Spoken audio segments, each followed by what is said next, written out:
O empregado não saiu pro seu trabalho, sabia que o patrão também não tava lá. Dona de casa não saiu pra comprar pão, pois sabia que o padeiro também não tava lá. Pois é, o Raul Seixas lançou essa música há mais de 40 anos, em 1977. Profético, né? Agora essa é mais ou menos a realidade nos Estados Unidos, na Europa, na Índia, na Austrália e muito provavelmente na sua casa. 3 bilhões de pessoas no mundo estão sob alguma forma de lockdown, com o comércio praticamente fechado.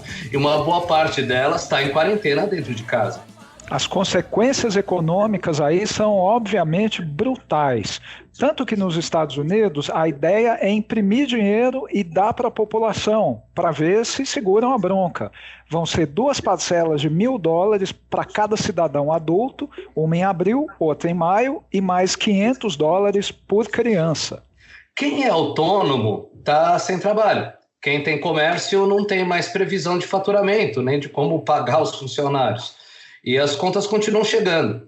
Uma parte está trabalhando de casa. É o nosso caso, inclusive. Estamos fazendo aqui essa 8ª edição do Terapia pelo Skype. Até por isso que o som não está tão bom quanto estaria se a gente estivesse no estúdio. Bom, mesmo para quem está na posição relativamente confortável de trabalhar de casa, a ficha começa a cair. Nós somos humanos e humanos são seres sociais, não evoluíram para ficar 24 horas por dia, 7 dias por semana, isolados, sem contato social. E é isso que a gente vai conversar aqui hoje. Estamos aqui, como sempre, com o Dr. Alexandre Valverde, que é médico psiquiatra e vai nos ajudar a entender melhor essa psicologia do isolamento. Tudo bem, doutor? Tudo tranquilo, pessoal. Mais uma vez, obrigado pelo convite. Obrigado, doutor. Primeira pergunta. Nós temos que ficar em casa, ninguém sabe direito até quando, e estamos sendo bombardeados por notícias terríveis e previsões piores ainda, apocalípticas. Como fazer para não pirar? Vamos lá, eu acho que essa situação que a gente está vivendo talvez seja absolutamente inédita na nossa história, né, na história da humanidade, o planeta inteiro parado, né?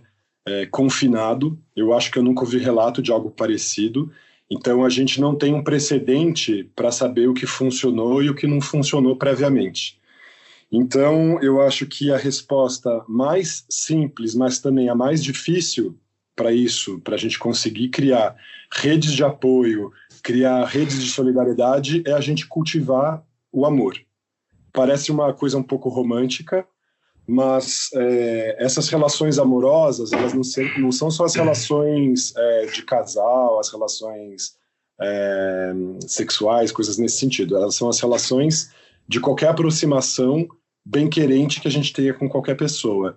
Então, o que eu tenho visto já e tenho também praticado, né, porque eu não sou só médico aqui, eu também sou implicado como ser humano, é me conectar com todas as pessoas com que eu tenho relações íntimas, sejam meus pais, sejam meus irmãos, sejam meus sobrinhos, sejam meus amigos, meus parentes, claramente assumir dificuldades que eu já vivi com eles e assumir também o amor que eu tenho por eles. Isso tem sido salutar.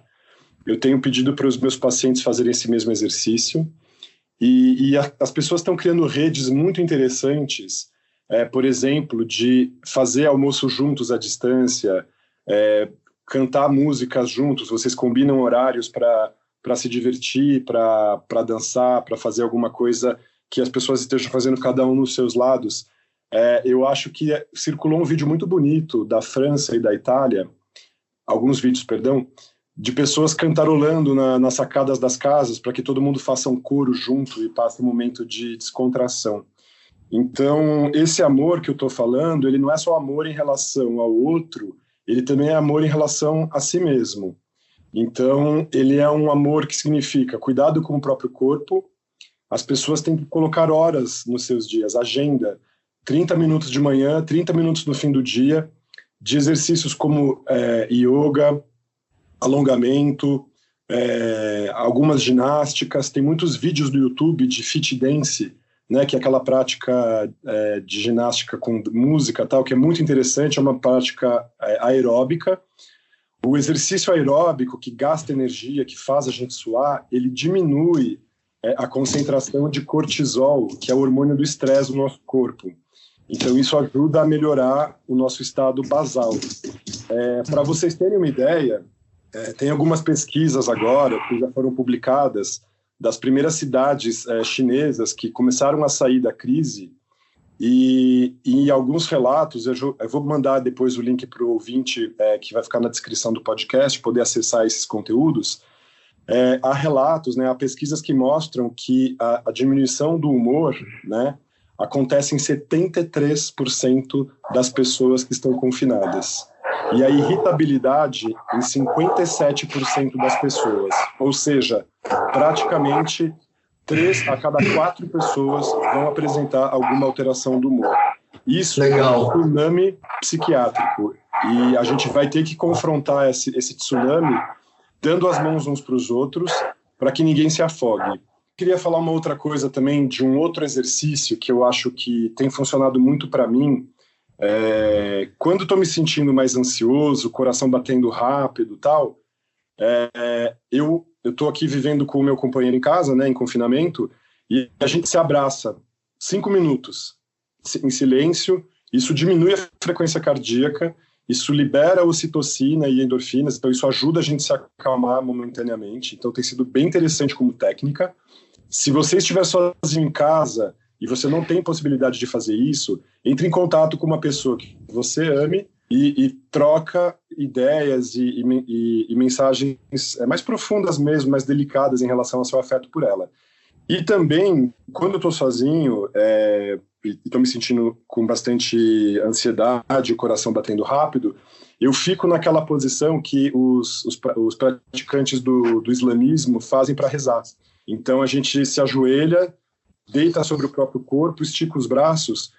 Geralmente eu fico 5 a 10 minutos nessa posição. É impressionante o efeito que ela tem, assim.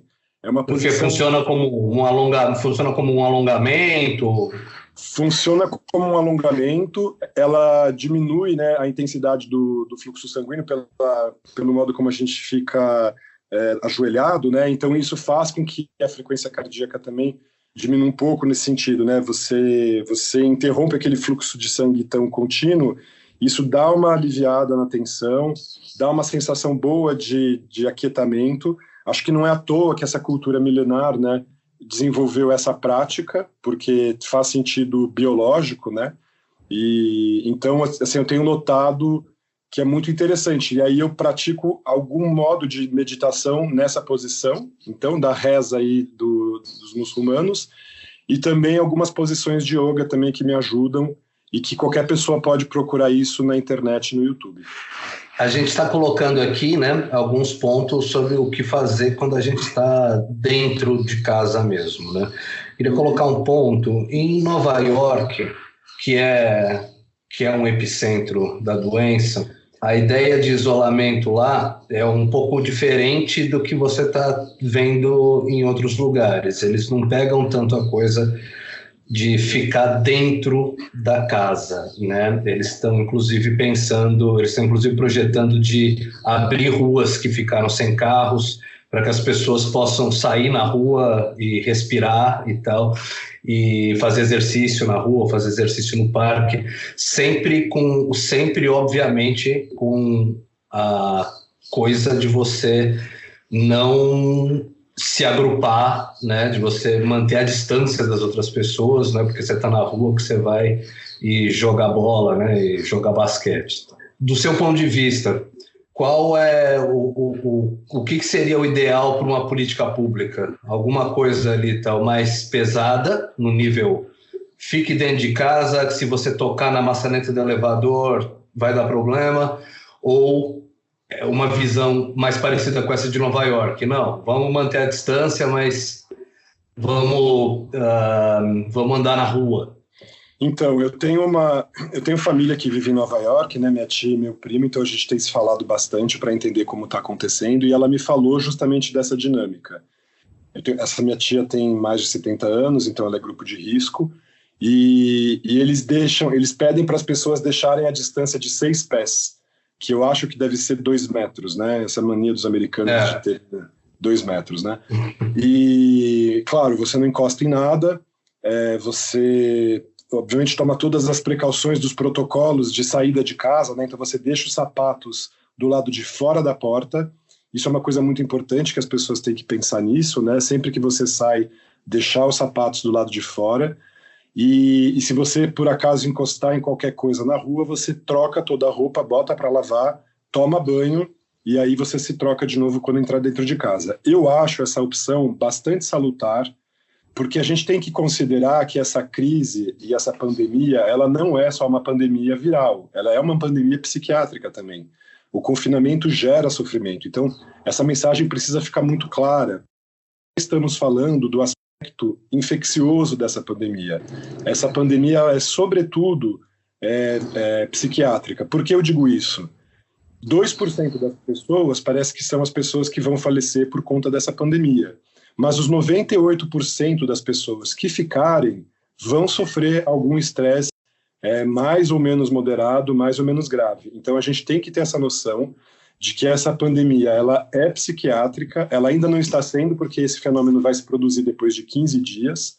Então a gente já está aí provavelmente há uns 8 dias em confinamento. A gente tem mais uma semana para notar uma elevação bastante acentuada da ansiedade. Nós que estamos na linha de frente, psiquiatras, a gente já está sentindo isso. Eu estou conectado com pelo menos 400 psiquiatras, na minha rede de WhatsApp, né? Eu tenho 2 grupos, um com 150 e um com 250 psiquiatras, de São Paulo e do Brasil todo. E o que eu vejo nesses grupos, que é uma amostra interessante, porque 400 pessoas são 5% da população psiquiátrica. Né? Nós somos 9 mil pessoas no Brasil. Nós já estamos saturados com menos de 10 dias de crise.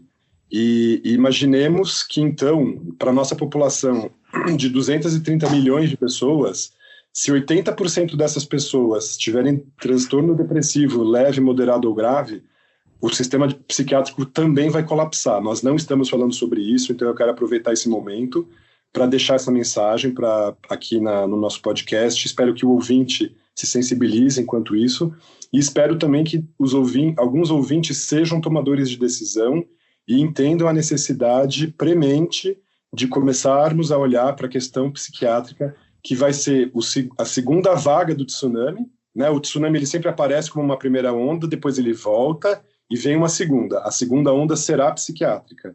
Isso não é um alarmismo, isso não é exagero, as pesquisas estão aí para provar isso, a gente vai falar um pouco mais sobre esses dados. Então, fica aqui a minha mensagem. Doutor, vários estudos feitos nos últimos anos comprovaram que a comunicação à distância pela internet não tem o mesmo efeito da comunicação presencial, olho no olho. Quando a gente se conecta com outra pessoa via ferramentas digitais, como redes sociais, aplicativos, isso a longo prazo eleva os níveis de ansiedade e de solidão. Uhum. Por quê? Não deveria ser a mesma coisa, uma vez que muda a forma, mas é o mesmo conteúdo?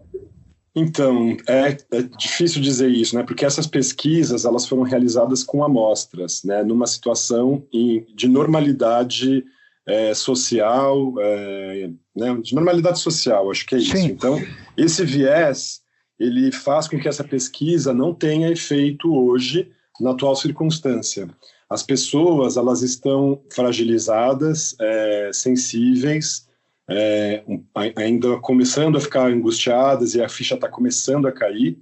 Então, infelizmente, a gente não vai ter como fazer um estudo de grupo controle, né? Saber quem se encontra em conjunto presencialmente e quem fica afastado. A gente vai ter que lidar com essa nova realidade.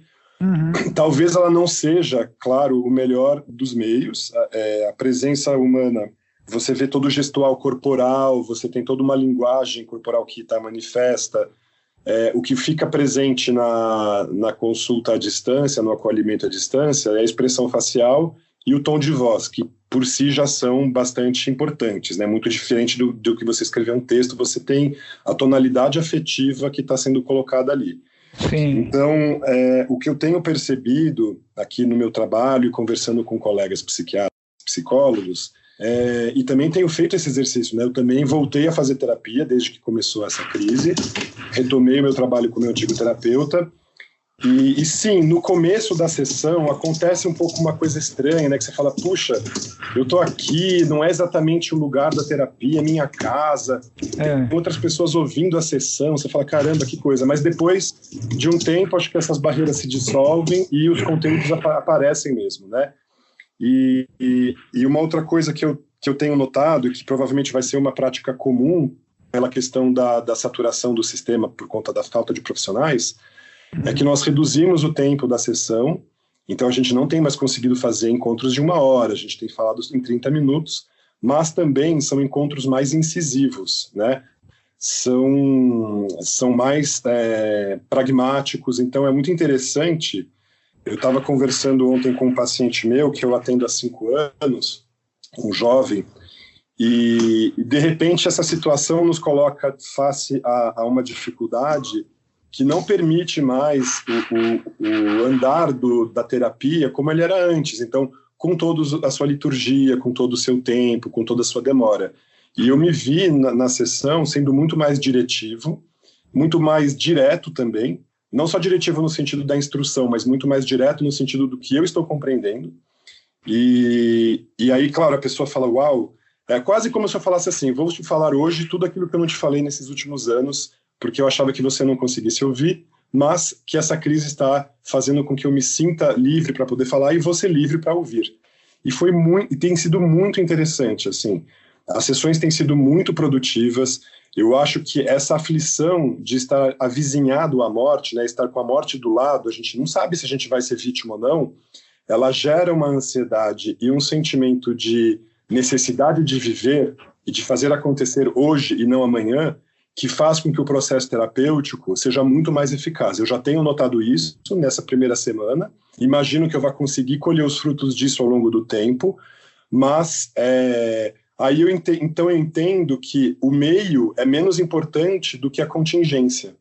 Então, essa contingência da morte aproximada, da aflição de não estar perto dos próximos, do medo pelos nossos queridos, medo econômico, né, insegurança alimentar que possa surgir, tudo isso leva a uma movimentação afetiva que ela é muito angustiante, mas muito salutar.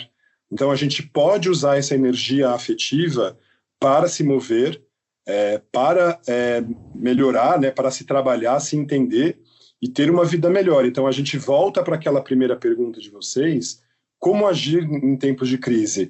Todos nós temos que, humildemente, baixarmos as nossas cabeças, reconhecermos as nossas insuficiências, os nossos preconceitos, os nossos egoísmos, as nossas tolices, as nossas burrices, e assumir esses erros e quem a gente machucou por conta deles, e aproveitar esse ensejo como uma oportunidade para a mudança. É mais ou menos, se eu posso brincar um pouco de fazer uma analogia, já que a gente está no abismo, a gente não se joga com desespero. A gente de trampolim e dá um monte de pirueta no ar, sabe? Vamos fazer bonito, vamos cair bem bonito. A gente comentou sobre os relacionamentos à distância, né? Quer dizer, você organizar uma festa à distância, né? Quer dizer, com um bar à distância, né? Até queria comentar uma coisa. A primeira vez que me chamaram para uma coisa assim, né, para tomar uma cerveja à distância, eu achei bastante estranho, né, tá? Mas como, né, tá? Isso é uma coisa, não é para mim, né? Uma coisa não liga com a outra. Mas aí você vê, né, tal, que, por exemplo, se, igual você falou, num ambiente normal, isso gera uma certa estranheza, porque aí você estaria dentro da sua casa, né, tomando cerveja sozinho, e falando com seus amigos pelo computador, né? Mas é uma estranheza, tipo, por que vocês estão fazendo isso, né? Porém, num cenário que a gente está agora, você olha para a rua, não tem ninguém na rua, ainda bem, né? E o bar está fechado, está tudo fechado, não tem outro jeito.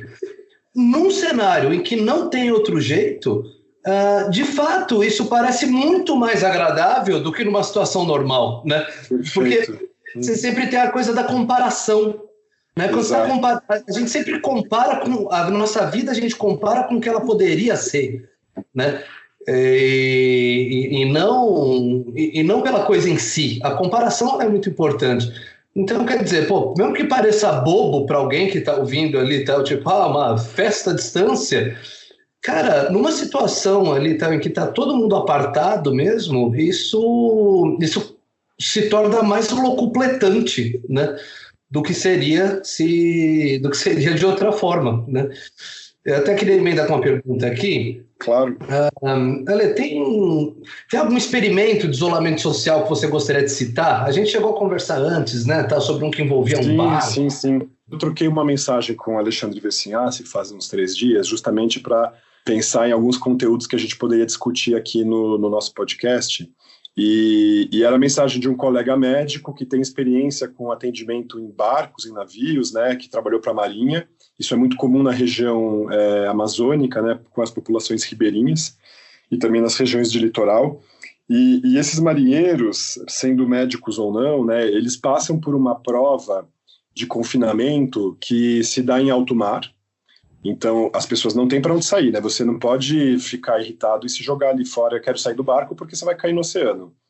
Então, o que eles descrevem, isso é bem conhecido, é um fenômeno que se aproxima muito do que a gente tem vivido nas nossas casas, né? Considerando que a nossa casa é o barco e o oceano é a rua aí que está esvaziada, né? E que é um risco para nós, né? Então, acontece um fenômeno que se produz ao longo de 15 dias. Então, na primeira semana, eles acham que é divertido, interessante, estamos no mar, estamos no barco, a gente vai virar marinheiro, que legal. E depois, a partir do final da segunda semana, eles chamam esse período de endurance, né? Que é de resistência, em inglês, né? E aí o que acontece? Geralmente são populações, a maior parte são populações masculinas, né? Mas que começam a apresentar um comportamento agressivo muito intenso. Então, essa fase, eles começam a literalmente se bater, a criar conflito com muito pouco estímulo aversivo, e que eles são obrigados a passar por essa fase justamente para aprender a reconhecer essa alteração do humor, e que os que conseguem passar e se manter sóbrios, eles permanecem no trabalho, né? Então, essa fase... Desculpa, doutor. Essa fase do endurance / resistência, que começa na segunda semana, ela termina quando? Então, o que acontece é que, assim, geralmente os veteranos, né, os marinheiros mais velhos, eles acabam acolhendo, então eles deixam a pessoa viver essa fase por um curto período e falam, olha, aconteceu isso aqui é previsto, eu vivi isso já. Então eles dão essa acolhida, e essa acolhida dos veteranos para com os novos marinheiros ajuda o trabalho de reorganização e de compreensão do que estava acontecendo. Isso daí acaba, obviamente, abreviando o tempo de tomada de consciência e de melhora do quadro. Por isso que eu digo, nós temos que nos comunicar com as pessoas, porque só a comunicação contínua, sincera e afetuosa vai fazer com que os nossos veteranos, que somos nós mais velhos, consigamos acolher as pessoas mais novas. Então, isso não existe dado nesse sentido, né? E até porque na Marinha eles conseguem resolver isso aproximadamente depois de 2 semanas. O processo todo dura mais ou menos 1 mês. Eles ficam 30 dias, né, nesse confinamento. Então a gente imagina 2 semanas de sofrimento, 2 semanas para conseguir lidar com a coisa. Mas lidando com quem? Com veteranos que já conhecem, já passaram por esse momento.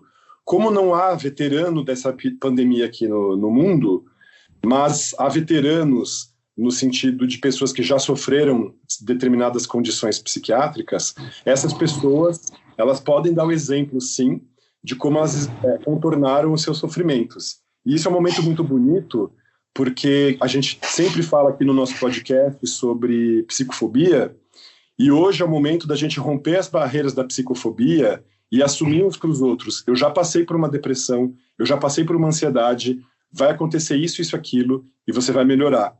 Então vai ser interessante porque as pessoas que antes eram marginalizadas porque sofriam, tinham vergonha de falar da própria depressão, vergonha de falar da própria ansiedade, elas eram taxadas de pessoas frágeis, de pessoas fracas, de pessoas incompetentes, de pessoas preguiçosas, de pessoas que não fazem esforço para melhorar. Essas pessoas vão começar a ser valorizadas e elas precisam se valorizar porque elas vão dar o exemplo de como elas saíram real, concreta e afetivamente dessas crises. Então Sim. A gente vai ter uma inversão desse jogo de forças e vai haver uma valorização das pessoas que já passaram por esses processos, porque essas pessoas são as nossas veteranas. Tentando transpor um pouco desse exemplo, doutor, dos marinheiros para a nossa situação atual. Sim. Tá, algumas pessoas estão há mais tempo, outras há menos tempo, mas, na média, fazendo essa conta de que a primeira semana é mais tranquila, as coisas devem piorar na semana que vem. Exatamente. Semana que vem deve ser um momento mais crítico para todo mundo. Mas a mensagem é que depois melhora, é isso? Uhum. Sim, todo processo depressivo e ansioso, ele tende a melhorar se a pessoa entrar num quadro que caracterize uma síndrome, realmente uma depressão propriamente dita.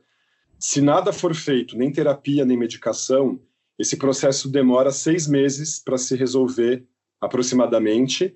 Alguns melhoram completamente, outros apresentam sintomas que se cronificam.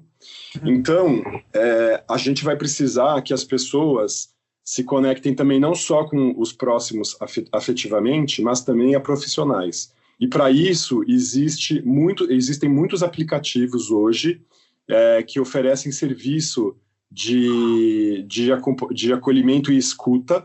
Me vem um aqui à cabeça, se chama Oriente-me, que conecta pessoas a terapeutas, então isso pode ser de muita valia.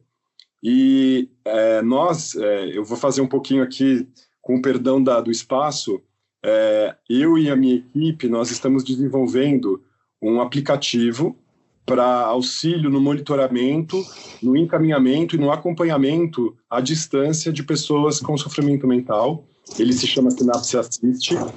Nós estamos em fase de organização para o desenvolvimento da plataforma digital, mas a gente já vai lançar uma versão em site, na internet, para que as pessoas possam fazer um monitoramento à distância e reconhecer o grau de sofrimento que elas estão vivendo. Há muitas outras opções na internet, de muitas empresas que oferecem serviços de cuidado, automonitoramento, dicas de como se comportar. Então, as pessoas procurem na rede, na internet, esses serviços eles já existem. E isso vai ser de grande valia, porque como os contingentes, como o número de pessoas que vai sofrer será muito grande, todo o corpo de profissionais não dará conta, os 9 mil psiquiatras do Brasil e os 250 mil psicólogos do Brasil não conseguirão atender a demanda como acontece na normalidade. Então, a gente vai precisar se adaptar, a gente vai precisar ser mais conciso, a gente vai precisar distribuir menos tempo às pessoas, doar menos tempo para conseguir acolher todo mundo, mas isso é factível, isso é possível, só que a gente precisa ser solidário, compreensivo e muito sincero e objetivo.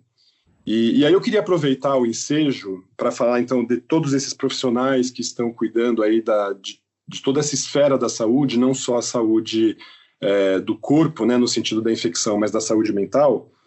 E eu queria falar também, porque a gente acaba sempre falando aqui de psiquiatra, psicólogo, médico e tal.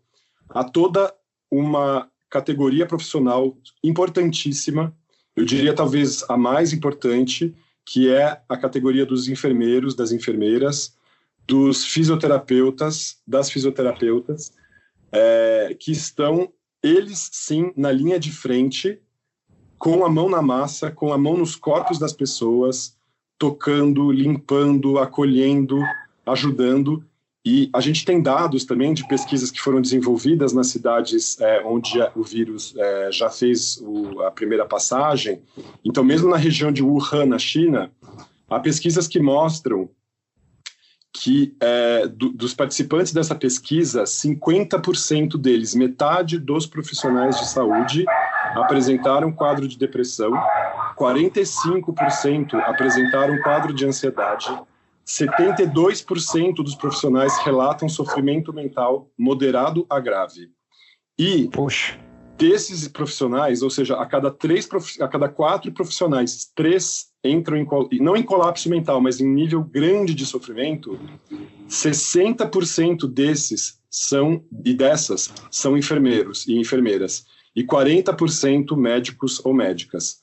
A gente faz campanha de bater palma para médico, falar bem de médico, agradecer o médico, mas nós estamos sendo injustos, nós estamos repetindo aqui nas nossas categorias profissionais o mesmo elitismo que acontece em todo mundo. Nós estamos pensando que os profissionais se dividem em castas. Não nos dividimos em casta. O enfermeiro e a enfermeira é tão importante quanto o médico e a médica. O fisioterapeuta, a fisioterapeuta, eles são tão importantes quanto o médico, a médica, o enfermeiro e a enfermeira. E quando a gente vê esses dados, você tem praticamente 50% a mais de enfermeiros sofrendo do que médicos. Isso é sinal desse desequilíbrio que existe hoje na organização institucional dos nossos serviços de saúde. A gente não está falando sobre essa categoria profissional. A gente não está falando sobre as pessoas que estão com a mão nos corpos dos pacientes. Isso precisa ser dito, então eu também quero passar essa mensagem de solidariedade aos meus colegas e profissionais da área da enfermagem e da fisioterapia. E eu certamente estou excluindo, eu estou deixando de falar de outras profissões que também são fundamentais, mas não estão contempladas aqui na minha fala, mas fica o meu apoio solidário a todos. E isso também é uma coisa que depois, ou durante ou depois dessa crise, vai precisar ser mudada. Nós precisamos mudar e horizontalizar o trabalho profissional na área da saúde. É injusto que médicos recebam 10 vezes mais que um enfermeiro, que ele receba 20 vezes mais que um auxiliar de enfermagem, que ele receba 6 a 7 vezes mais do que um fisioterapeuta ou uma fisioterapeuta. Tem um ponto aqui, o Bruno, ele dividiu um artigo comigo e que tinha um ponto bem interessante ali, que colocava que provavelmente depois da pandemia, as sociedades pode rolar uma tendência de que você substitua um pouco a ideia do heroísmo militar pelo heroísmo da saúde. Então, Sim. Quer dizer, você começar a entender, dependendo da comunidade, do lugar, que aquele enfermeiro tal, que a atividade, a atitude dele ali, o eventual martírio dele ali, foi uma coisa tão valiosa para a sociedade, né, tal, que aí você vai ter aquela coisa, você vai ter a estátua do sujeito, em vez de você ter ali o túmulo ao soldado desconhecido, você ter o túmulo ao enfermeiro desconhecido, o túmulo ao médico desconhecido. Isso me pareceu bastante interessante, né? Porque ela coloca o inimigo, um caso em que o inimigo não é o outro, o inimigo não é outra comunidade de seres humanos. Exatamente. O inimigo ele é universal, ele vale para todos, né? E quem luta contra esse inimigo é o profissional de saúde, né? E com todo o destaque, né, para os que estão na linha de frente, se contaminando, sabendo que não tem outra forma de agir, né? E é isso. Eu acho que é uma das consequências positivas que você pode ter ao fim dessa história toda, né? Eu acho que essas estátuas, elas vão ficar erguidas não no mundo real aqui na rua, elas vão ficar erguidas na rede, na internet. Então as pessoas que estão se mobilizando hoje para serem solidárias, elas vão ser reconhecidas, não talvez pelo mundo todo, porque não precisa, a gente só precisa ser reconhecido pelas pessoas que nos amam e que nos envolvem, né, que estão ao nosso lado. Porque todo mundo vai se mover, não vai existir um herói e uma heroína, vão existir muitos e muitas heroínas. Aí eu queria brincar um pouco com uma frase que a gente fala sempre, que é um provérbio brasileiro: de médico e louco todo mundo tem um pouco.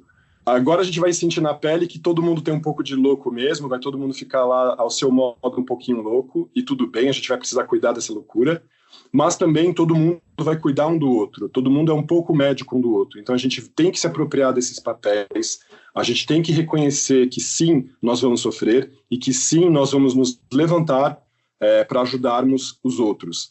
Então, esses vão ser os heróis, cada um de vocês que estão nos ouvindo, cada pessoa que está aqui prestando atenção nesse podcast tem obrigação de fazer o melhor para si, o melhor para os outros e divulgar o conteúdo desse podcast, fazer com que mais pessoas ouçam para que essa mensagem chegue para mais pessoas.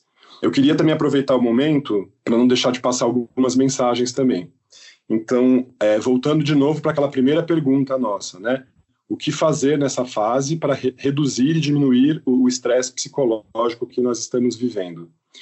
Então, eu vou falar de uma prática que, na verdade, vai auxiliar tanto o nosso sistema imunitário quanto o nosso sistema, vamos dizer assim, psicológico, se a gente pudesse usar esses termos, que é a prática sexual. Então, há pesquisas também já mostrando que pessoas que mantêm a prática sexual constante melhoram o sistema imunológico, consomem o cortisol, que é o hormônio do estresse, e liberam endorfinas que fazem com que a imunidade seja melhor. Então, proteger-se de doenças é muito simples. É aquela receita que qualquer vovó passa para a gente quando a gente é criança. Menino, você tem que comer direito, dormir direito, brincar bastante. Brincar para os adultos é transar. E essa transa, ela pode ser ou solitária ou acompanhada.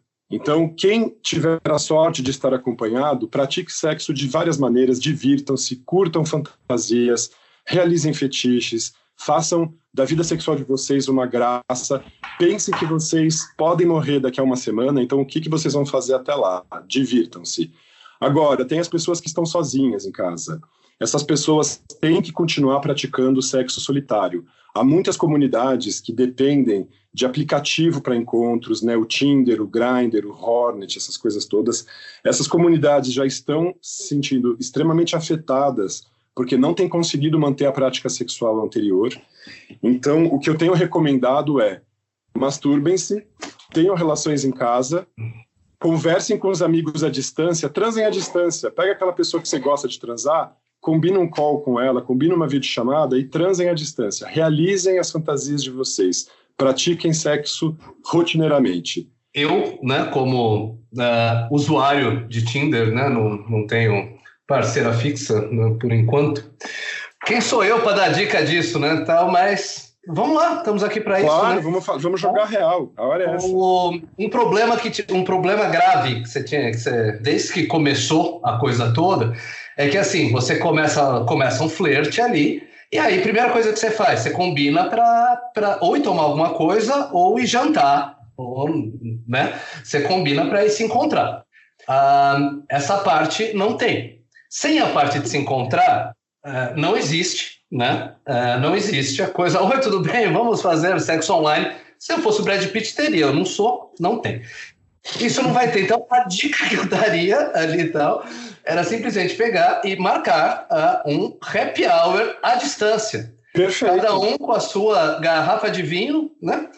E marque a distância. Se vocês se derem bem, uma hora vocês podem até começar um relacionamento à distância e quando a poeira baixar, o relacionamento virar um relacionamento não à distância, né? E aí eu também queria colocar uma outra questão que é muito importante, isso aqui é um alerta. As pessoas, a gente falou num episódio sobre a perversão. Há entre 3% e 6% da população de pessoas perversas. Essas pessoas não estão conseguindo realizar as maldades delas, as perversões delas no mundo, porque elas estão dentro de casa confinadas. Ora, o que isso significa? As pessoas que estão confinadas com gente perversa vão sofrer abusos e violências. As mulheres, os idosos e as crianças. Isso é um alerta muito importante. A tensão sexual é uma tensão extremamente forte. Pessoas que têm práticas sexuais violentas, que praticam violência sobre o corpo do outro, que se encontrarão confinadas, continuarão praticando a violência. Então a gente já pode prever sem nenhuma dúvida, porque o mundo não muda, as pessoas não vão mudar de uma semana para outra os seus comportamentos. Então a gente vai ter entre 3% e 6% de lares nesse Brasil que serão afetados pela conduta sexual perversa de psicopatas e sociopatas. E as crianças vão sofrer mais, as mulheres vão sofrer mais e os idosos vão sofrer mais. Eu também gostaria de comentar sobre a questão, né, pensando aí no tratamento, em todo o percurso, né, de uma pessoa que está em sofrimento mental, psíquico, emocional. A primeira parte de tudo isso é você reconhecer que você tem algum problema, né? Então, não ficar sendo negligente com você mesmo, não negar que você pode estar sofrendo, né? procurar se informar, né, para não ficar pelo desconhecimento ignorante da sua própria condição. E, claro, comunicar sempre para as pessoas que estão perto e para um possível profissional se há uma alteração que perdure. Mas o tratamento, ele não é só a terapia e não é só a medicação. Ele é uma série de questões, né? Ele é uma série de forças que se reúnem para fazer com que uma pessoa melhore desse estado em que ela se encontra. E nós já estamos percebendo e notando e constatando um problema no abastecimento de medicações. Né? Então, se há um problema do acesso das pessoas aos profissionais, porque são poucos profissionais para uma população muito grande, também há pouca medicação para a população. Do mesmo jeito que a cloroquina, que a gente nem sabe ainda se é boa ou não há suficiente para todo mundo, os remédios para déficit de atenção, para depressão, para ansiedade, também podem ficar em falta. E então eu queria comentar duas coisas em relação a isso. O controle, né, a distribuição das medicações, elas não deveriam ser dependentes do humor das empresas, que decidem a partir do lucro como elas vão fazer a distribuição e a produção das medicações. Se nós tivéssemos um sistema de reconhecimento dos problemas psiquiátricos, que é justamente o que a gente quer fazer com a nossa plataforma, e o Estado pudesse saber da necessidade das pessoas, não saber quem é quem, absolutamente, tudo é anonimizado, mas saber pelo menos, há 50% das pessoas no Brasil que precisam tomar tal remédio, há 60% de pessoas que precisam passar em terapia, a gente poderia organizar isso socialmente. Então, tem uma mensagem que eu quero passar, né? A gente está falando que essa crise também é uma crise do capitalismo. O capitalismo tal qual ele está organizado, ele já está desaparecendo. A gente já começou a constituir uma sociedade de um certo modo socialista. Essa comunicação horizontal que nós estamos fazendo, ela já é o início do socialismo.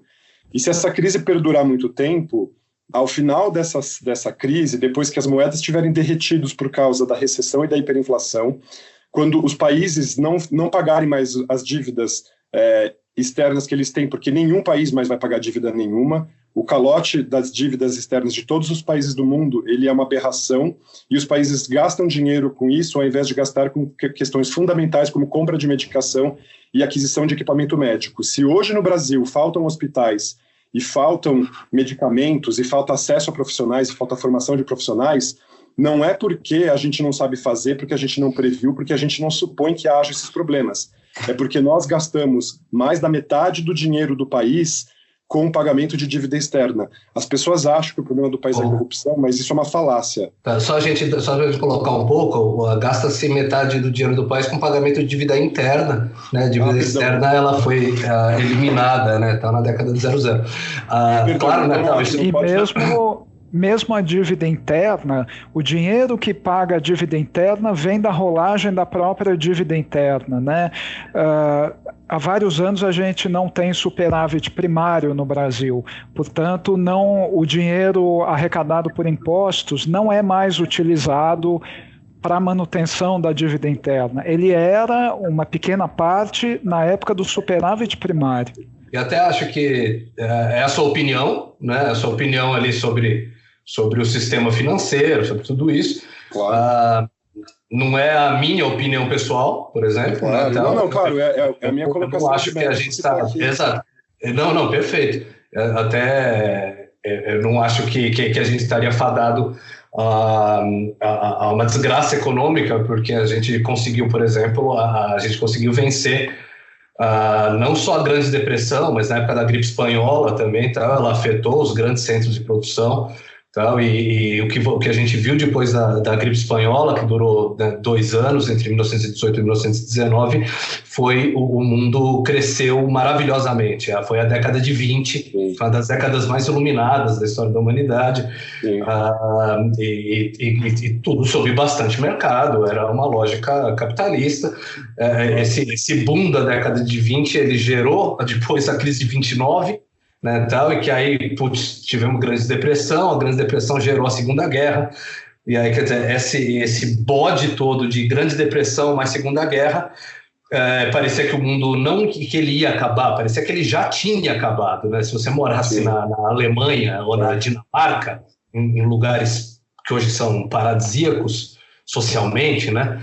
Você tinha a noção de que o mundo tinha acabado, seus parentes todos tinham morrido, né? Então, ou se você tivesse ascendência judaica, então, meu Deus do céu, só tinha sobrado você, né? Então, se você tivesse sobrevivido. E aí, esse período terrível, né? Ele levou a um período iluminado também, que foram as décadas de 50, depois da década de 60, o aumento dos direitos sociais, de tudo isso, e fomos chegando ao mundo que a gente está. Eu só queria colocar esse ponto, né? Mas, obviamente, né, então, respeito completamente o seu. A gente tem muita coisa exagerada acontecendo, sim, né? A gente viu em 2008 que era uma crise sistêmica do mercado financeiro que estava acontecendo, não tinha vírus, não tinha nada. O que aconteceu? Imprimiram dinheiro pra caramba, e uma boa parte desse dinheiro novo que foi feito, que foi colocado em circulação, ele se transformou em bônus de executivo de banco. Foi um dos maiores crimes da história da humanidade. E que justamente agora eles estão tentando fazer um jeito para proibir isso e para colocar na cadeia o primeiro cara que embolsar um bônus ali, né, tal, de ajuda de coronavírus. Né? Mas, assim, até, completando só, um cara que eu gosto bastante ali, um jornalista esportivo, que chama Flávio Gomes, o Bruno gosta também. Ele é um cara que ele comenta a Fórmula 1, né? Quer dizer, o esporte mais elitista que tem, assim. E ele mesmo, num vídeo dele recente, ele pegou e colocou, talvez depois do coronavírus ali, a gente comece a pensar um pouco se faz tanto sentido assim gastar 800 milhões de dólares para colocar 2 carrinhos de corrida para correr, sabe? E eu acho que essas coisas realmente vão introjetar um pouco, sabe? Porque as coisas talvez fiquem um pouco mais racionais, né? Então, é super legal essa sua fala, Alexandre. Obrigado, inclusive, pela correção, mais uma vez. Eu acho que acabei me equivocando, falei externo, né? Pensando na vida interna, tá? Não, obrigado. Não. E aí eu queria colocar um outro ponto em relação ao que você está falando, é que no século passado, né, faz exatamente um século isso, não havia essa conectividade tão intensa de rede como hoje. Então a experiência das pessoas individualmente ela é muito diferente. Então, se logo depois da pandemia de 18 houve uma ação do Estado muito intensa, o surgimento do Estado de bem-estar social, tudo isso, agora vai acontecer o surgimento de um não é um Estado, é um tecido social extremamente conectado, extremamente ligado afetivamente, e essas pessoas que vão encontrar modos de resiliência e de sobrevivência durante essa fase, elas não vão mais se sujeitar às regras do Estado tal qual elas estavam estabelecidas. Eu acho que nós vamos passar por um período de anomia, ou seja, de falta de lei, que a gente já está passando, na verdade, né? Quando você vê governador brigando com o presidente, ministro brigando com o presidente, a população insatisfeita porque não entende uma boa gestão da crise, pessoas andando na rua porque estão desinformadas, pessoas que estão irritadas porque estão em casa, nós já estamos vivendo esse período de anomia. Anomia é uma palavra difícil para falar falta de lei. Até nós médicos vivemos essa fase de anomia agora. Não há leis que coordenem o trabalho de telemedicina. Há pelo menos uma década, grupos mais contemporâneos de médicos, né, mais jovens, insistiam na introdução da telemedicina no Brasil. Os antigos médicos que estão sentados sobre o Código de Ética Médica dos Conselhos Federais e Regionais, eles não deixavam isso passar, e a urgência fez com que isso fosse feito em uma semana. Ou seja, há falta de vontade política, e nós vivemos o rescaldo dessa falta de vontade hoje, e a gente vai precisar se organizar para suplantar essa falta de leis. Então, isso já é a organização de um Estado comunitário, de um tecido comunitário. Isso já é a instauração, de um certo modo, de um comunismo. Então, as pessoas têm medo do comunismo, mas ele já está acontecendo. o que cada pessoa está fazendo, se conectando umas às outras, é o comunismo utópico, é o comunismo sonhado. Não é aquele comunismo, entre aspas, que aconteceu na Rússia no século passado, que não foi um comunismo, aquilo ali foi uma ditadura. Então, o que nós vamos fazer hoje, o que nós vamos tecer hoje, o tecido social que nós estamos criando é o comunismo como ele foi sonhado pelos primeiros sonhadores do comunismo. Entendi, mais na linha ali da comunidade, né? Tendo da comunidade ali colocando... Comunidadismo, vamos chamar assim. E aí eu queria trazer, agora mudando de assunto, assim, só porque o nosso tempo já está se estendendo, para não deixar de falar sobre isso, a gente falou sobre a crise do abastecimento de medicações, mas eu queria lidar com uma outra crise que pode vir a acontecer, como a crise do álcool gel, a crise das luvas, das máscaras e tal. Inclusive é bom falar sobre isso porque está faltando equipamento de proteção individual para médicos, enfermeiros e fisioterapeutas em todos os estados do Brasil, em todos os hospitais do Brasil. Essa crise de abastecimento, vamos agora romper uma outra barreira de hipocrisia, ela também vai ser uma crise de desabastecimento das drogas recreativas. Muita gente nesse país usa maconha, ácido, cocaína, cogumelo, MDMA, êxtase, para se divertir. E essas pessoas, elas não são uma aberração, elas não são fruto do demônio, essas pessoas estão querendo, a partir dessas experiências, se colocarem em lugares diferentes na existência delas e experimentarem o que elas podem fazer, se estimulando com psicotrópicos que mudam o modo como elas estão abertas para o mundo. Então, nós temos que acabar com essa hipocrisia e vai haver um desabastecimento dessas substâncias para essas pessoas que não só se divertem com essas substâncias, mas que as usam sim, e a gente tem que parar com essa hipocrisia, como um medicamento. Tanto as pessoas que negam que usam maconha para relaxar e dormir, quanto para o médico que acha que a pessoa que usa maconha para relaxar e dormir é um vagabundo, é um delinquente. E, ora, suponhamos uma situação limite, vamos chegar no limite. Suponhamos que nós não encontremos mais nem remédio, é uma suposição, claro, mas vamos pensar no pior para a gente se preparar para ele. Suponhamos que nós não encontremos mais nenhuma medicação psicotrópica nas farmácias, porque o contingente de pessoas sofrendo vai aumentar muito, e que as pessoas que usam maconha, ou ácido, ou psilocibina não encontrem mais essas substâncias para comprar no mercado escuso, no submundo.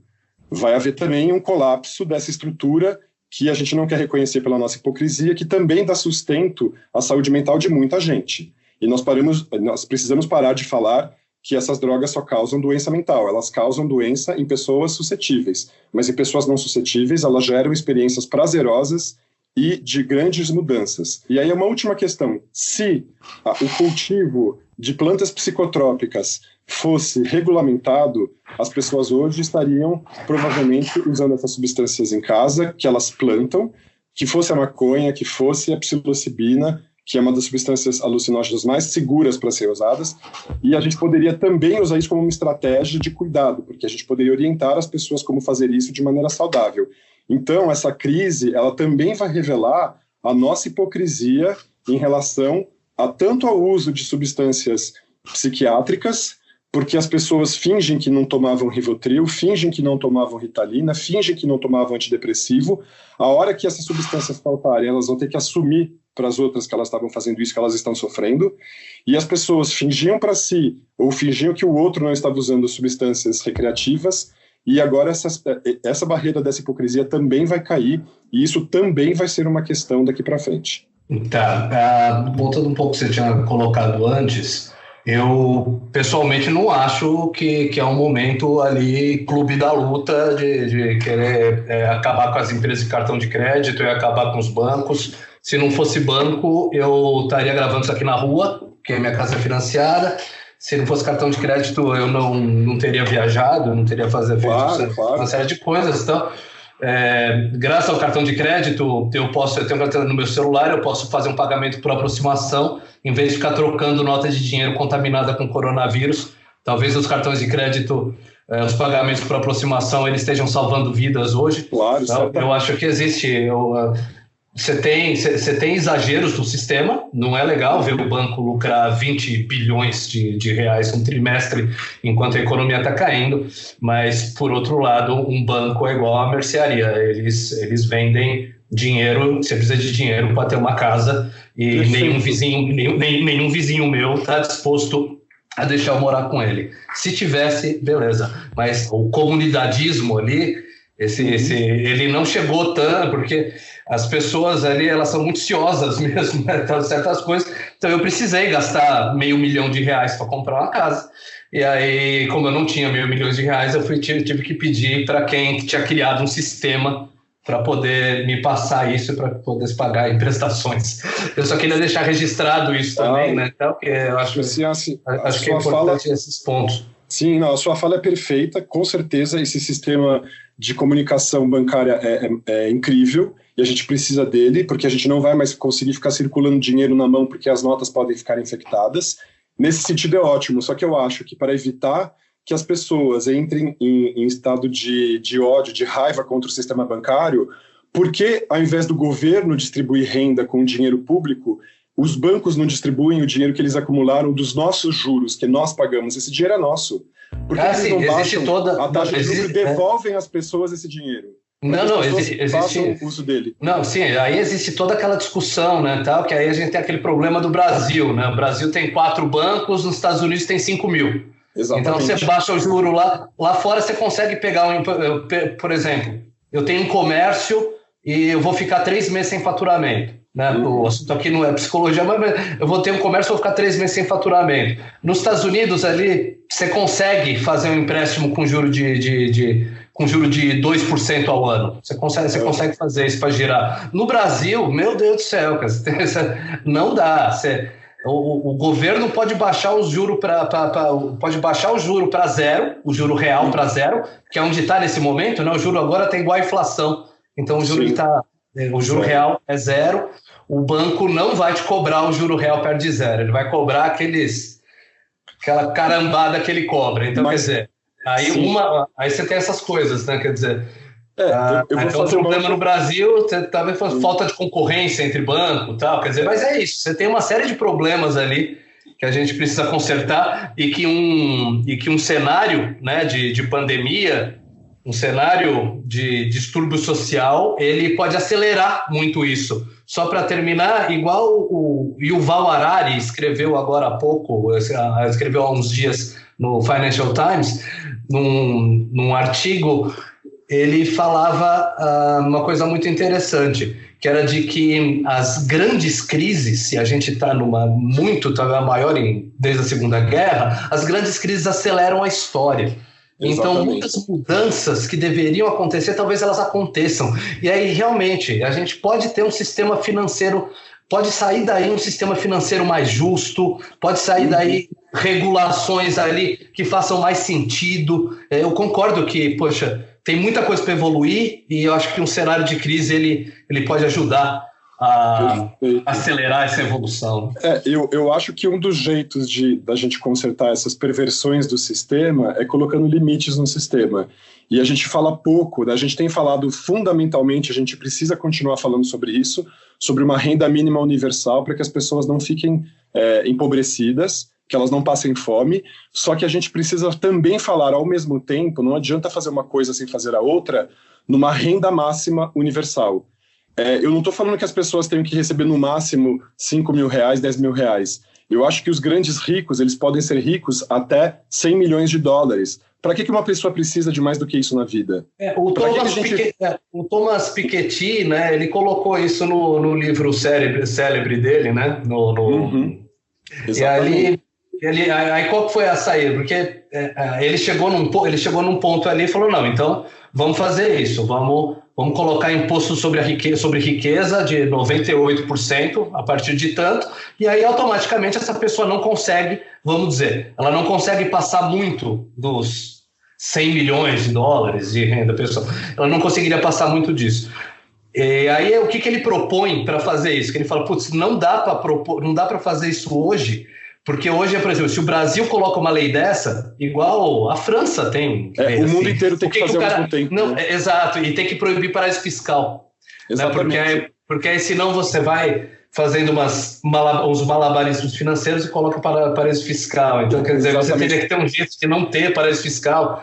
É uma coisa ali, é uma coisa mais complexa, mas é pertinente, obviamente, né? A sociedade hoje ela permite acumulações de riqueza muito violentas e a gente sabe ali que os recursos são finitos, né? E se a gente quer realmente dividir os recursos com todo mundo, a gente precisa trabalhar ali. Se tem uma renda mínima, teria que pensar numa renda máxima, né? Então, é claro que isso daí dá discussão para muito tempo, porque aí vai entrar também, poxa, mas aí sem liberdade individual, o Jeff Bezos vai continuar me dando Amazon Prime de graça? Putz, mas eu quero Amazon Prime de graça, né? O Jeff Bezos só me dá Amazon Prime de graça se ele continuar ali tendo a liberdade, né, tal, de ter os bilhões dele. É bastante complexo, né, tal, mas legal. Tudo que a gente precisa evoluir como sociedade. Sim, Alexandre, é complexo, mas não é complexo. Vamos partir do ponto da liberdade individual. Eu vou dar um exemplo, então, que vai deixar claro essa questão. O que nós queremos, todos, na nossa vida, a gente almeja liberdade, justamente. A gente almeja poder ser livre e poder cumprir a nossa vida realizando os nossos sonhos. Mas, se nós não tivermos, individualmente, cada um de nós, um freio para essa liberdade, o limite dela é a perversão, certo? A gente pode machucar o outro, a gente pode invadir o corpo do outro, a gente pode maltratar o outro. Então, a liberdade institucional ela é igual. Se você acha que liberdade significa agir e fazer o que eu bem entendo, isso não é liberdade, isso aí é perversão, isso daí é excesso. A liberdade ela é realizar sonhos, contemplando os sonhos dos outros e respeitando o meu corpo e o corpo do outro. Então, uma instituição que abusa do Estado, abusa dos seus clientes, ela não é uma instituição livre, ela é uma instituição perversa. Ela é uma instituição que vai impor a sua vontade sobre a vontade dos outros. Então, a gente vai se apropriar das nossas liberdades, cada pessoa durante essa crise, individual, psicologicamente, social, politicamente, e isso significa o fato de que nós não aceitaremos nunca mais sermos sujeitos a regras impostas por outras pessoas num sistema perverso.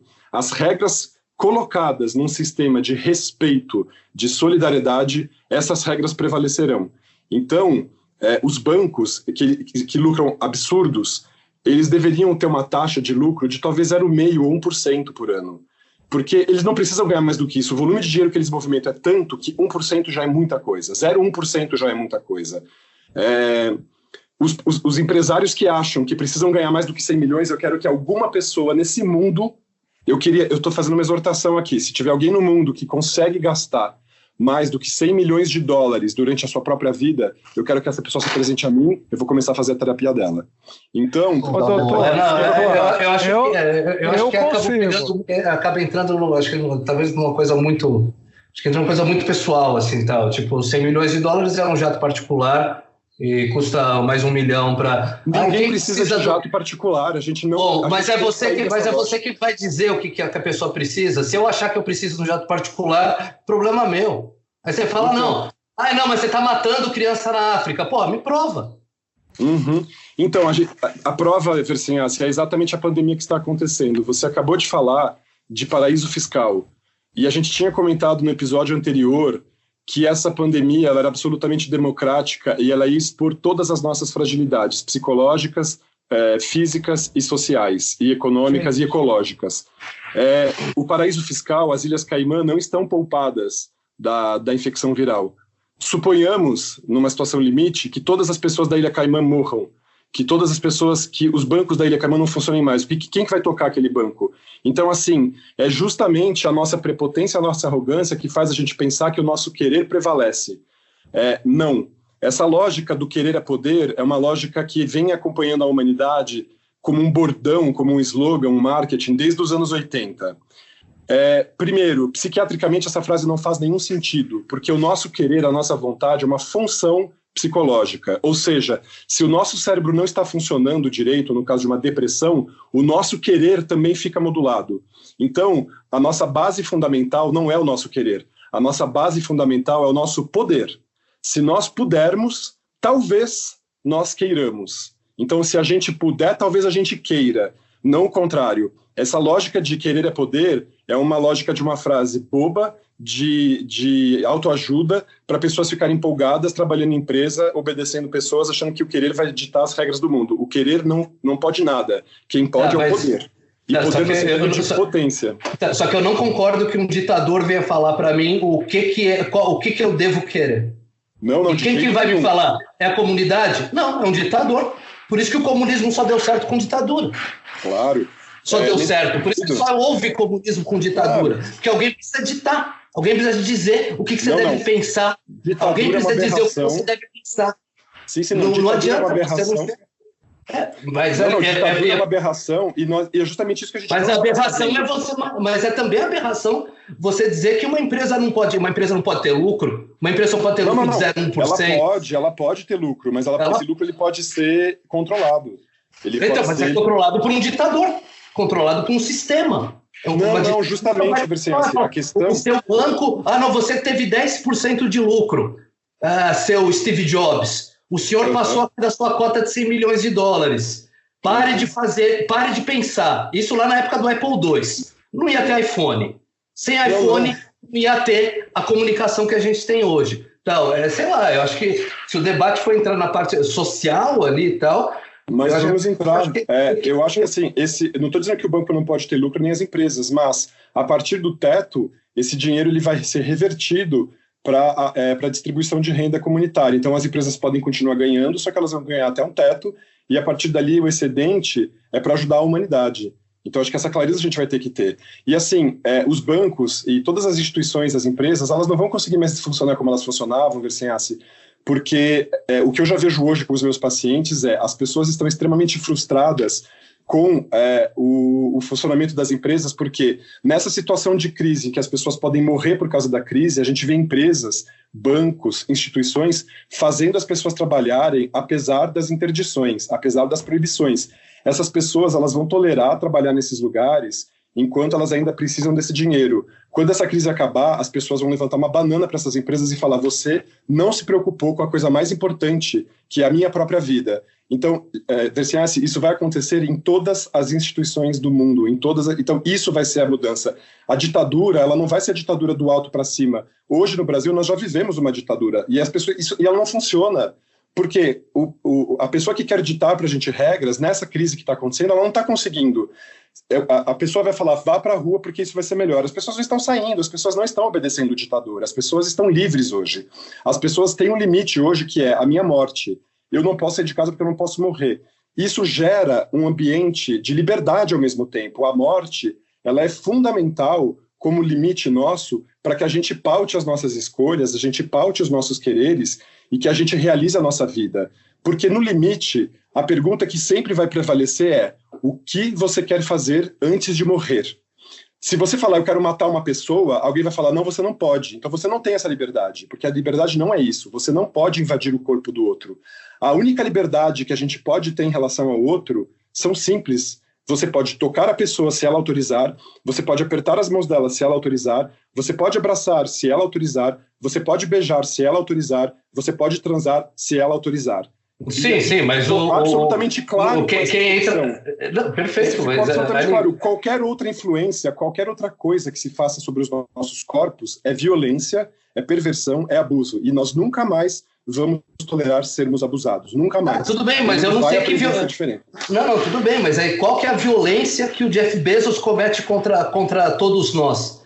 Qual que é a violência direta, que um sujeito... E assim, e não significa ali que um banco, quando ele tem um lucro de 20 bilhões, não sou advogado de banco, mas o lucro é só uma amostra da saúde operacional do cara. O problema mesmo é a quantidade de dinheiro, para onde que vai isso daí. Se um banco ali, se metade do lucro dele, ele constrói hospital, não que ele faça isso hoje, mas se metade do lucro dele ele constrói hospital, ele vai precisar continuar dando lucro para poder fazer hospital. Se fazer hospital, claro. Se fazer hospital virar uma coisa interessante para ele falar: olha, pessoal, meu banco aqui é diferente desses outros bancos aí. A gente pega metade da nossa grana, em vez de distribuir tudo para os acionistas aqui, a gente constrói hospital também. E aí por que ele vai fazer isso? Para que as pessoas vão para o banco dele, né? Então, sei lá, uma... Então, eu queria para também pensar nisso,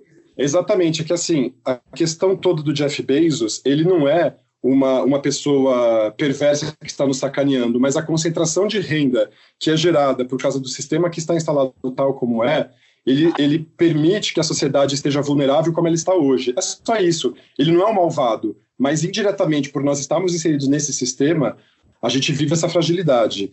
Não, então, perfeito. E a gente tem uma desigualdade... Eu queria só dar um exemplo que, assim, pessoal mesmo, da casa. Eu tenho três irmãos, e o que acontece? Eu sou médico, a minha irmã é psicóloga, o meu irmão é geógrafo e a minha outra irmã é bióloga. Eu, sendo médico nesse Brasil injusto, que paga mais para médico do que para um biólogo, do que para um psicólogo, do que para um geógrafo, eu ganho muito mais que os meus irmãos. Mas, então a minha vida, ela é mais, vamos chamar assim, entre aspas, luxuosa. Eu vivo num apartamento melhor que o meu irmão e tal. Eu tenho que pagar todas as minhas contas para manter isso. Mas, quando eu tenho dinheiro a mais, eu ajudo a minha irmã, eu ajudo a minha mãe, eu ajudo o meu irmão. O meu irmão, talvez um pouco menos, ele pede menos para mim, mas eu tenho ajudado mais a minha irmã, talvez. Não, perfeito. Porque você está dando esse exemplo familiar. O que eu quero dizer com isso eu não preciso me privar das coisas que eu faço, porque o meu dinheiro é excedente. Então, se o meu dinheiro é excedente, eu não quero ficar guardando no meu banco para eu ficar falando, olha como o Alexandre está ficando rico e a minha irmã está ficando pobre. Eu prefiro que ela pegue esse excedente e faça as coisas legais para os meus sobrinhos, vá passear, vá para o restaurante e tudo mais. Então, o que eu estou dizendo eu não vou me privar da minha vida que eu quero, só que eu não preciso viver mais além do meu querer. O nosso querer, ele é limitado. A gente não tem um querer ilimitado, infinito. Então, a partir do momento que eu contemplei todas as minhas vontades, e elas podem ser luxuosas e tal, mas eu sei que o excedente não vai ficar só comigo, eu estou distribuindo renda. Então, assim, se eu quiser ter um jatinho de 100 milhões, beleza. Só que quem pode ter um jatinho de 100 milhões, não tem só 100 milhões na conta bancária. Tem 2 bilhões, 20 bilhões. E aí a pessoa precisa ter tudo isso? É nesse sentido que eu estou falando. Então, assim, eu concordo a distribuição de renda, ela vai ser a regra. A gente não vai poder viver em outro modo daqui para frente. Eu concordo que a ascensão de uma crise, ela faz a gente repensar, né, os valores de todo mundo. Quais são os seus valores? Né? Isso gera sofrimento psíquico também. Para voltar para o tema psíquico, se a gente for pensar nessas empresas que não estão liberando seus funcionários para trabalhar, essas pessoas estão sob estresse intenso, porque elas têm que continuar trabalhando com raiva do patrão e ainda por cima sendo exploradas. E a exploração não é mais um discursinho de socialista, comunista, revolucionário, que está falando assim, olha, veja como você é explorado. Ela é real. Se um patrão pede para uma pessoa ir trabalhar numa pandemia em que ela pode morrer, esta pessoa não está nem um pouco preocupada com a sua existência. Então isso é a verdadeira exploração, é você subjugar a existência do outro e você achar que o outro é menos valioso, é menos importante porque ele é pobre, que ele é menos humano porque ele não se veste igual a você, que ele é menos digno porque ele não tem a mesma cor de pele, que ele é passível de ser insultado porque ele é de outro sexo, que ele pode ser achincalhado porque ele tem outra prática sexual, que ele pode ouvir piadinha porque ele é japonês, chinês, africano, do Oriente Médio.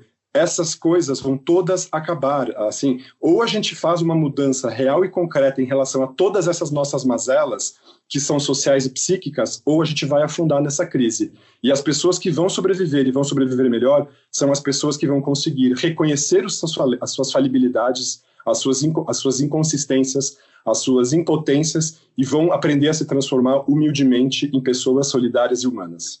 O meu ponto de vista pessoal sobre a sociedade, ele é mais otimista. Eu vejo com bons olhos o fato de, pelo menos, a maioria das empresas ter liberado seus funcionários. Isso não ter acontecido em uma cidade, em duas, ter acontecido no planeta inteiro. É a primeira vez na história da humanidade que a gente vê um movimento global nessa linha. Eu não tenho dúvida que virão muitos mais, muitos dos quais você mesmo colocou aqui. Eu acredito que isso vai acontecer, que a história vá se acelerar e que a história vá acelerar para o bem e não que a gente não vai sair dessa para uma guerra, a gente vai sair dessa para um período mais iluminado, por um período com menos preconceitos, um período mais nos né? Infelizmente, a gente vai ter que encerrar por causa da duração, mas é isso. Nos próximos, a gente vai voltando nos assuntos que a gente foi entrando aqui. Então, eu queria também agradecer a minha participação. Sempre o convite é super prazeroso. Hoje a discussão foi mais acalorada, mas eu acho isso ótimo.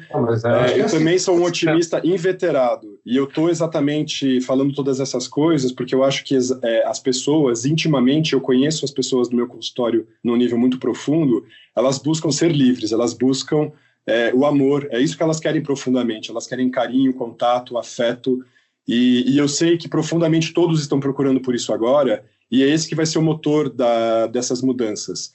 Então eu também estou muito otimista. Eu só acho que a gente só vai conseguir fazer essas mudanças se nós soubermos ser bastante críticos também e autocríticos. Então a minha mensagem sempre é de esperança. Eu estou falando essas coisas todas porque a gente está lidando com um sistema falido e a gente vai mudar isso. A gente já está mudando, na verdade. Essa rede que está constituída, ela já é o tecido que vai fazer a gente não cair no abismo.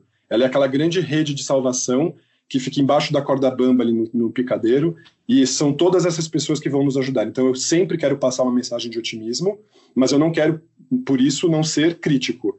Então, sempre, eu quero sempre insistir aqui nesse sentido, e humildemente dizer que vamos conversar mais, vamos discutir mais, vamos colocar as nossas ideias em confrontação. Não, é isso. Não, abração, e é isso daí, os microfones estão abertos, né? E a gente esteve aqui, então, com o Bruno Garatoni, editor da Super. Valeu, Bruno. Valeu, pessoal. É isso aí. Lembrando com o Alexandre Valverde, médico psiquiatra. Obrigado, Ale.